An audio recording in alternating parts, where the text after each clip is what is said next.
Nearly 3 decades after Mobutu Sese Seko's fall, his legacy is stirring fresh debate in the Democratic Republic of Congo. A new exhibition honoring the former president is drawing crowds, especially among young Congolese born after 1997, many of whom never lived through his rule.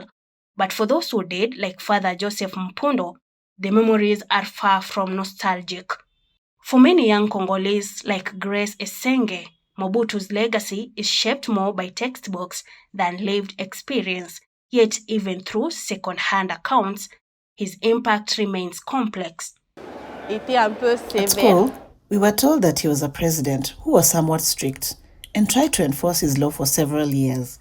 And for better or worse, he still contributed to the development of our country. Her words echo a generational tension between inherited narratives and the search for truth in a country still reckoning with its past. But not all young Congolese view Mobutu through a critical lens. For law student Aaron Mbugu, the former president represents resilience, ambition, and enduring leadership. Mr. Mobutu inspires me with strength. He possesses a vitality that, throughout his life until his death, demonstrated how far he could push boundaries. You know, Mr. Mobutu rose from the lowest to the highest, standing behind Mr. Lumumba. Today, he remains a symbol of leadership for this country.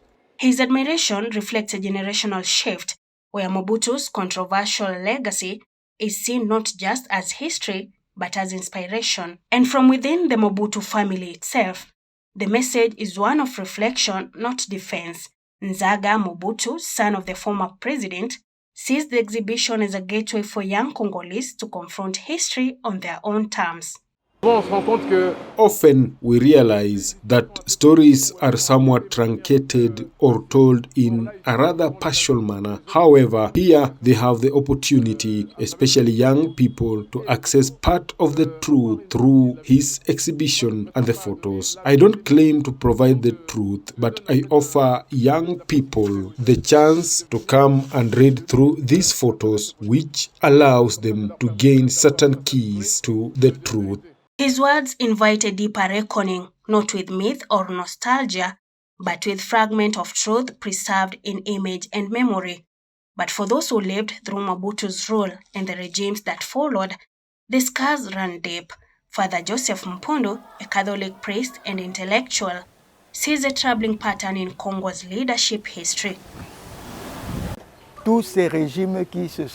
All these regimes followed one another are characterized by the same words: predation, resource plundering, corruption, violence.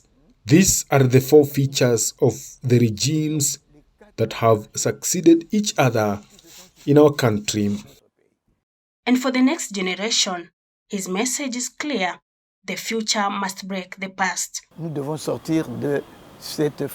His call for team leadership over autocracy resonates as a moral challenge to Congo's youth and a vision for national renewal.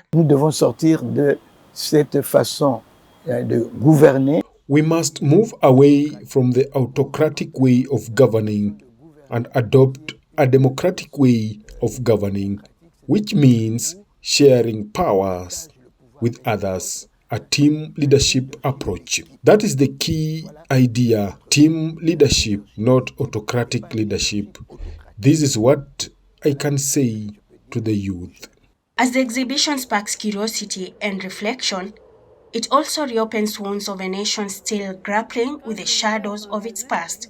For Father Mpundo and others who endure Mobutu's reign, the message is clear: history must be remembered, not romanticized.